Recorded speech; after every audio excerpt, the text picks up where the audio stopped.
Hi, everybody. My name's Cindi Leivi. I don't sing, just to level set expectations. Can we have another round of applause for Jennifer Nettles? That was so beautiful, and because you said it's the first time you've performed this song, Yes. number one, congratulations. Thank you. That must feel good. And you said it was a song about seeing things in a different way, or that it touched that for you? I think the album is about seeing things in a different way because it's rearrangement of all these Broadway tunes, but the song itself is so interesting. You know, normally you're used to like seeing everybody with their hands in their suspenders, like walking on their heels, like, oh, I'm Cockney, you know. And when I really listened to the song, you know, sometimes when we just like really shut up and listen to the words of things or people, we really get a deeper message. And I was like, this is a song about longing. Like we're erase, start over. Let's see what we can do with it. So yeah, thanks. I know the album doesn't come out until August, Right. but do you have other favorites on it or things that people can look forward to? Oh my God, yes.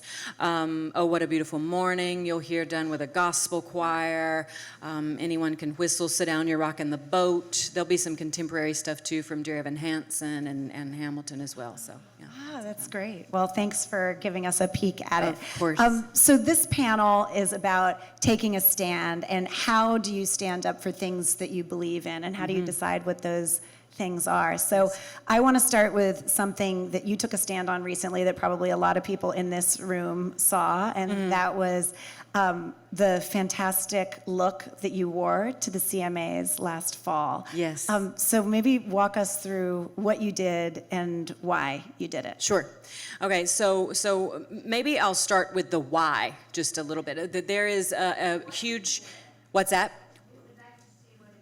Yes, it was a beautiful cape by Christian Siriano, a suit and a cape. You can find it online. I wonder if we had it somewhere on a picture. But anyway, and a huge long train to this piece. Actually, around this was the color that it was, and I used it, Diane, as a literal fashion statement, right? So I thought, you know what, a lot of times women, we're only seen for our beauty. Let's turn this weapon on its head and use it as a tool and really use fashion as a statement. So when I opened my cape, on one side it said, play our fucking records, and on the other side it said, please and thank you. So...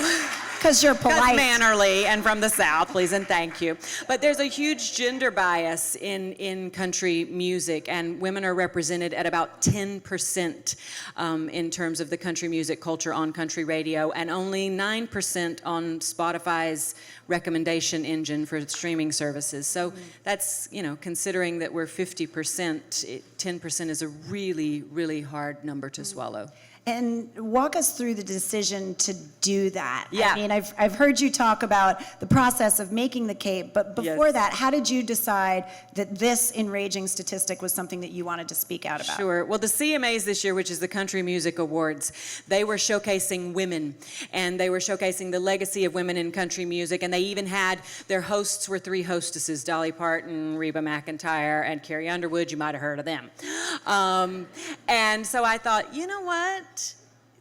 We're not going to let people just check the box and say, look how great, how well country music supports their women, because they don't in terms of our representation. So I thought, I'm going to take an opportunity to shed a little light and maybe invite further conversation. So I was inspired, and immediately it hit me like a spark of inspiration, like anything. This is what I want it to say. This is sort of how I want it to function in terms of a reveal. And when I walked out on the carpet and made the reveal, there was sort of a collective gasp and giggle at the same time, and I thought, yeah, this is going to do what I want it to do. And since then, that moment has become a movement, the equal play movement, because on the back I also had equal play, which is a little play on words for equal pay, right? Because we want both. Because we want both. If you equal play us, we will get equally paid. Yeah, at least in terms of music. So yeah. Let's dig into that statistic a little bit more, because it's pretty Yeah, horrifying. And I think The one that you just cited comes from the Inclusion Initiative at USC Annenberg, and they found that only 16... That was actually better than it is right now. That was from between 2014 and 2018, and they found through their study that there was a 16% representation. Since then, Dr. Jada Watson from the University of Ottawa has done a further study, and for 2019, the numbers are even lower. Women were represented at 10%. And this is the percent of the top 500 country songs that get played. So of women are top getting country, played yes. less than they were 5 years ago. Yes. Why?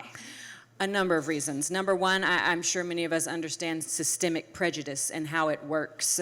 It becomes something that is a feeling, or that is sort of a prejudice, a prejudicial statement, actually gets systemically imposed into, in this case, into the business. So statements like, oh, women don't like to hear other women sing, that they've said in country music, actually has gotten turned into, right? Can you believe it? So stupid. Actually has turned into, we don't play two women back to back on country radio. That's an actual policy that they have in terms of programs. A stated program rule. directing. A stated rule, okay? So you add that to the way that the streaming services now work and the way that algorithms work, and that prejudice, that historic prejudice and systemic prejudice and bias then gets compounded through the lens of an algorithm. And here's the thing about that. Here's why everybody should care. You might not even listen to country music, but the reality is this: the way that these algorithms work are affecting your lives every single day.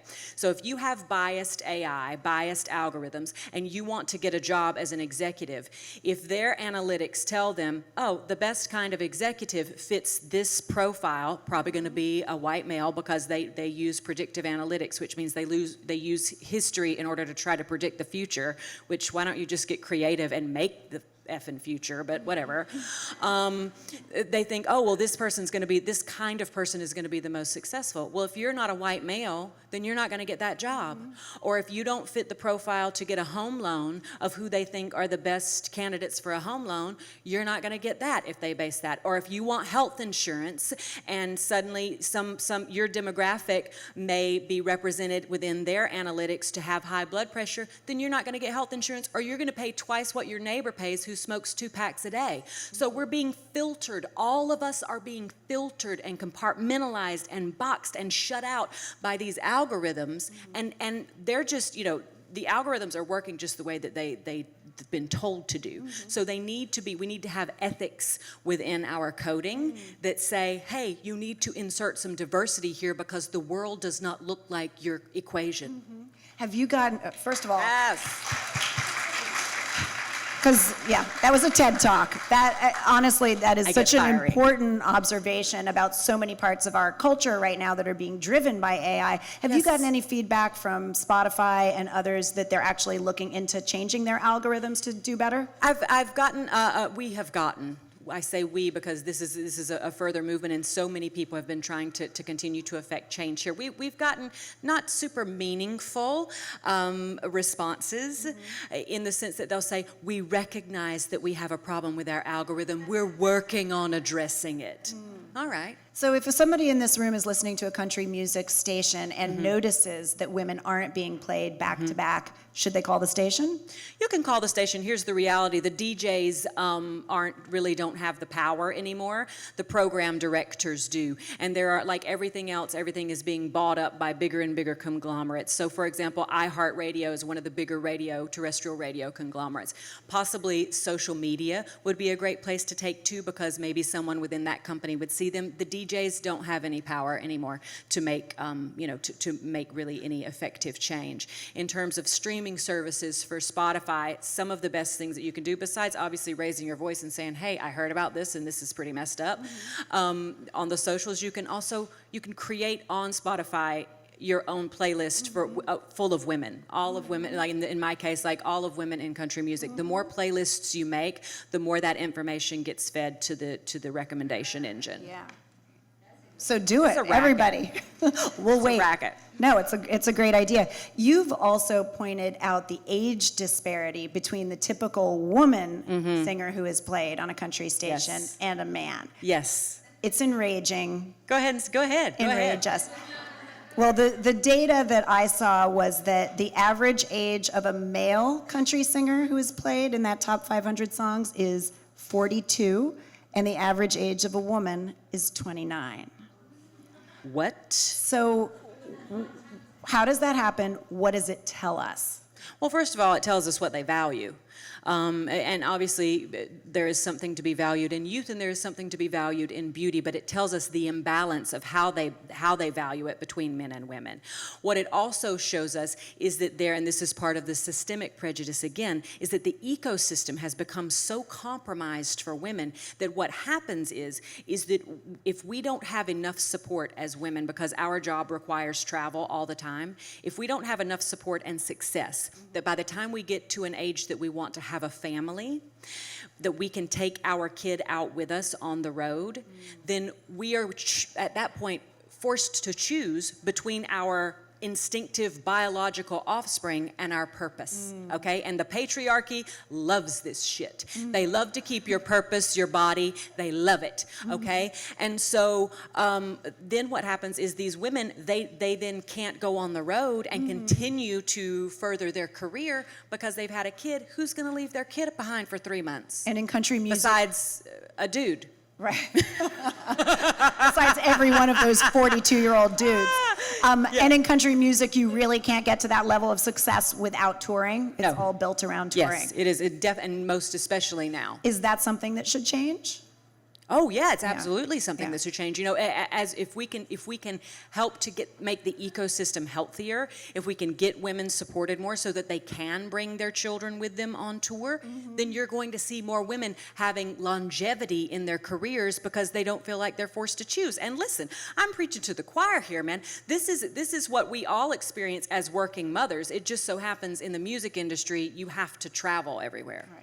It's ironic because I think if you asked a lot of people outside the country music world to name the best known, most loved country singers, they're going to come up with Dolly Parton, Shania Twain, Loretta Casey Musgraves, Lynn, yes. you know. I think of this as being a very woman-driven world in a lot of ways.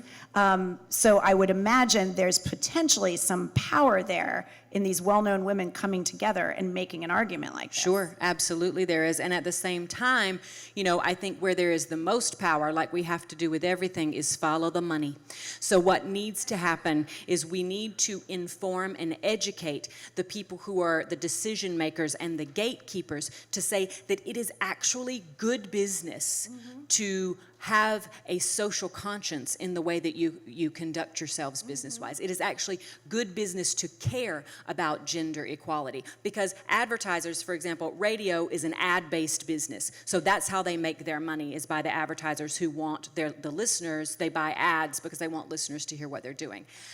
The Association of National Advertisers has a wonderful new gender equality measure that they put on all of the ads that they make. There are tons of brands now who are very, very interested in gender equality. Perhaps radio could take note of this, and perhaps maybe then they would do better business. You're obviously very outspoken and seemingly sort of fearless on this issue. Can you remember a recent time when you've taken a stand on something and it really scared you or made you nervous? Do you get nervous? I do get nervous. Sure, I get nervous. I mean, you know, even with that look on the red carpet, I thought this could go one of two ways. This is either going to go really well or really poorly. But I think, you know, what we risk shows what we value. And for me, I felt really strongly and really compelled to take that risk because what I do value is not only for me. Look, I've had great success and I'm so thankful for the fans that I have and for the success that I have had. But I am a 45-year-old woman and I'm starting to think about my legacy, not just my own music, but the legacy of the music of the young girls who come behind me, and I want them to have a chance. That's a beautiful line, by the way. What we risk shows what we value. That is incredible. Diane wrote it down, so you know it's good. It's good. I want to pause. I have about 100 more questions I could ask you, but I promised I would take some questions from the audience. So I want to pause for 1 second so that we can see if there are any questions that anybody out there wants to ask Jennifer Nettles. There are 2 microphones, one on this side, one back there.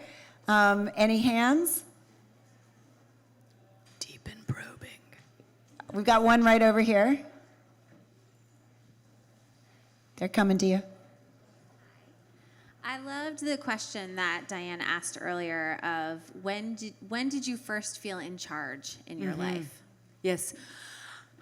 When I first felt in charge, I mean, look, I for me, performing and the stage has always been a place of empowerment, and I think that we genuinely love to do what we feel we're good at, and I think what we feel that we are good at can empower us. So for me, that's always been a space, and a safe space even, that, and I don't know with that which comes first, the chicken or the egg, does the empowerment lead to the safety or vice versa, but it's always for me felt a place that I can speak my truth. Thank you for that. Any other questions? Right here in front. Oh, back there. Have you found the same double standard in terms of looks? It seems like the male stars their looks are all over the map, and the women have to look a certain way. Yes, except also, do you know what I've found that is, I mean, obviously that's everywhere. That's the entire world. But then what's also everywhere is like, let's also then take and blame the women for how they look. There was this, I'm not going to say his name because he doesn't deserve the visibility that I would come give on. him. No, he doesn't. There is this songwriter pundit who, everybody's got a blog now. Everybody's like, got a podcast. And he has this podcast. And in it, he said, the reason why women aren't getting played, they need to look at themselves, because the women are trying to look too much like stars, and women don't support other women. And so they're actually their fans can't relate to them. I'm like, oh, okay. So now everybody's too pretty. So you can be too ugly, or you could be too pretty. It's just like, you can't win. You can't win. And that double standard is everywhere. Yeah. Great question. Yeah. Right here.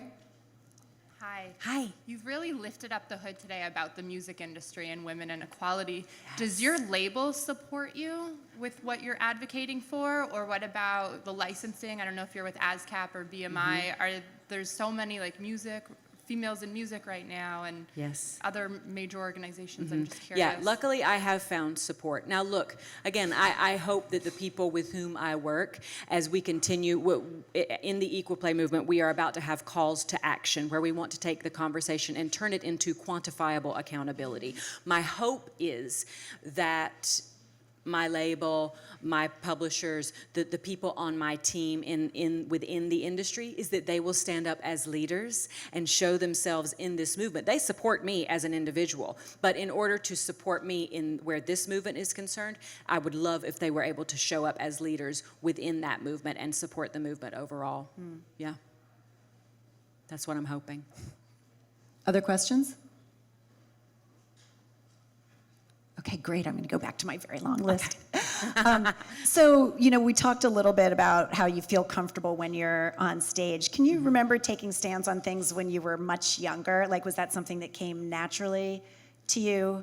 Yeah, I mean, look, believe it or not, I went to a women's college, so I've always very much been pro-woman. I'm a woman-loving woman. Like, I love our community, and women's college was part of that for you? That grew that for you? Absolutely. I would recommend it.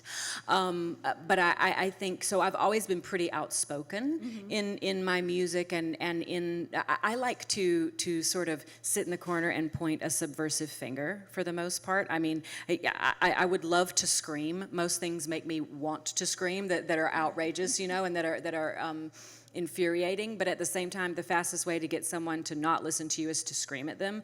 So I choose rather to sort of sit in the corner and point a subversive finger and say, look over there at what is going on. So I've always done that, and even as recently as our last Sugarland tour, we had an LGBTQ moment on stage, which within the country demographic, it's a pretty conservative demographic. So to be able to shed a light on LGBTQ issues for me was super important. You don't need to be preaching to the choir. Those aren't the hearts that need to be changed. The hearts that need to be changed are on the other side of the table. So that's what I tried to do. And what was the reaction to that moment? Thank you. Well, for the most part, everybody's supportive. Look, in the moment, what are you going to do? You don't like that a statement's made. You get up and leave the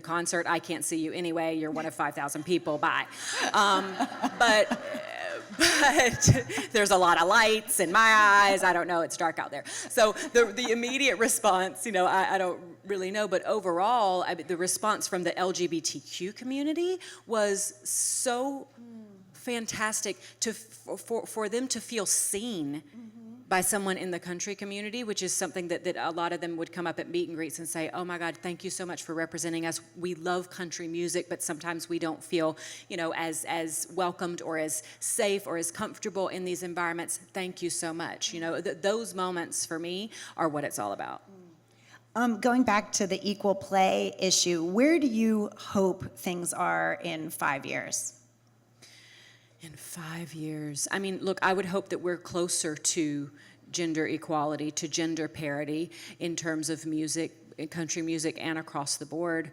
But I would settle for closer, Like I'm not the kind of person that thinks like, okay, everything has to be 100% equal or everybody gets a trophy just for showing up. I'm not one of those. But what I do say is, okay, you don't have to give me anything, but you can't stop me from doing what is my God-given purpose, to do. So I hope that we are much closer to equality, to 50-50 in terms of, because that's what our world looks like. We want our art to look like our world. We don't want to look around and see everything looking one way. That like when I look around me, I see, the pretty 50-50 in terms of men and women. So I would love to see that in art, and most especially in the art form closest to my heart. And we're all going to help all of us in this room by making You're all making your playlist our right now. playlists, right?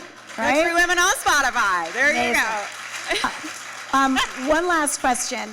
Probably everybody in this room, every woman and every person in this room has something in her heart that she secretly does want to take a stand about, whether that's in her own personal life or in her office or in her relationship or in the larger world.